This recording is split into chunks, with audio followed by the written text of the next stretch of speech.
उसके शरीर पर चोट के निशान थे, हाथों पर, पैरों पर, चेहरे पर, नाक की हड्डी तक टूटी हुई थी।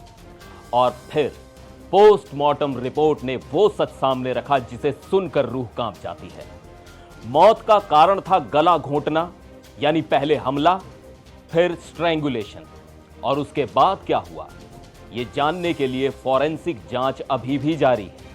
नमस्कार, मैं हूं सिद्धार्थ प्रकाश और आज हम बात करेंगे दिल्ली के उस हाई प्रोफाइल केस की जहां एक आईआरएस अफसर की बेटी के साथ हुई इस दरिंदगी की सच्चाई अब पोस्टमार्टम रिपोर्ट के जरिए धीरे धीरे सामने आ रही है। एम्स दिल्ली के फॉरेंसिक डिपार्टमेंट के हेड डॉक्टर सुधीर गुप्ता ने साफ कहा है कि यह मौत स्ट्रैंगुलेशन यानी गला घोंटने से हुई है और उससे पहले लड़की के साथ जबरदस्त संघर्ष और हमला हुआ था। रिपोर्ट के मुताबिक शरीर पर कई जगह एब्रेशंस और कॉन्ट्यूशंस पाए गए, यानी घिसटने, पकड़ने और मारपीट के निशान। चेहरे पर मल्टीपल लेसरेशंस थे और सबसे अहम, नाक की हड्डी टूटी हुई थी जो ब्लंट फोर्स इंपैक्ट की ओर इशारा करता है। यानी साफ है कि यह कोई अचानक हुआ हमला नहीं था, यह एक वायलेंट स्ट्रगल था जहां पीड़िता ने खुद को बचाने की पूरी कोशिश की। अब सबसे खौफनाक हिस्सा, जब डॉक्टरों ने गर्दन की अंदरूनी जांच की तो पाया कि स्टेर्नोक्लाइडोमैस्टॉइड, स्टेर्नोथायरॉइड और स्टेर्नोहायोइड मसल्स में इंटरनल हेमरेज था। अब साधारण भाषा में समझें तो गले की मांसपेशियों के अंदर खून जमा था जो बताता है कि गला बहुत जोर से दबाया गया। इतना ही नहीं, थायराइड कार्टिलेज के दोनों हिस्से टूटे हुए थे। हालांकि हायोइड बोन इंटैक्ट थी, लेकिन बाकी फाइंडिंग साफ कहती हैं कि यह एक फोर्सफुल स्ट्रैंगुलेशन था और शरीर के सारे इंटरनल ऑर्गन्स कंजेस्टेड पाए गए, जो टिपिकल साइन है एस्फिक्शियल डेथ यानी दम घुटने से मौत का। अब सबसे बड़ा सवाल, क्या रेप हुआ? डॉक्टरों ने साफ कहा है कि नाखूनों के स्क्रैपिंग्स, विसरा, ब्लड सैंपल्स और प्राइवेट पार्ट से स्वॉब्स लिए गए हैं और उन्हें फॉरेंसिक एनालिसिस के लिए भेजा गया है। यानी अभी फाइनल कॉन्फर्मेशन आना बाकी है, लेकिन इनिशियल इन्वेस्टिगेशन और पुलिस के शक इस ओर इशारा कर रहे हैं कि हमला सिर्फ रॉबरी के लिए नहीं था। पुलिस के मुताबिक आरोपी राहुल मीणा, जो पहले उसी घर में काम करता था, उसे घर की हर डिटेल पता थी। उसे पता था कि माता पिता सुबह जिम जाते हैं, उसे यह भी पता था कि स्पेयर की कहां रखी है।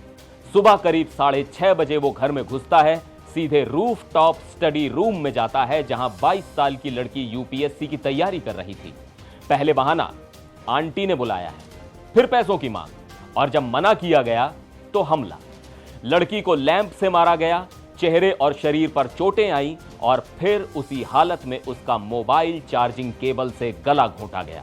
पुलिस के मुताबिक जब पीड़िता बेहोश थी या शायद मर चुकी थी, तब आरोपी ने उसके साथ सेक्सुअल असॉल्ट किया। इसके बाद उसे घसीटकर नीचे लाता है, लॉकर खोलने के लिए उसके खून से सने अंगूठे का इस्तेमाल करता है, लेकिन बायोमेट्रिक काम नहीं करता, शायद इसलिए क्योंकि तब तक उसकी मौत हो चुकी थी।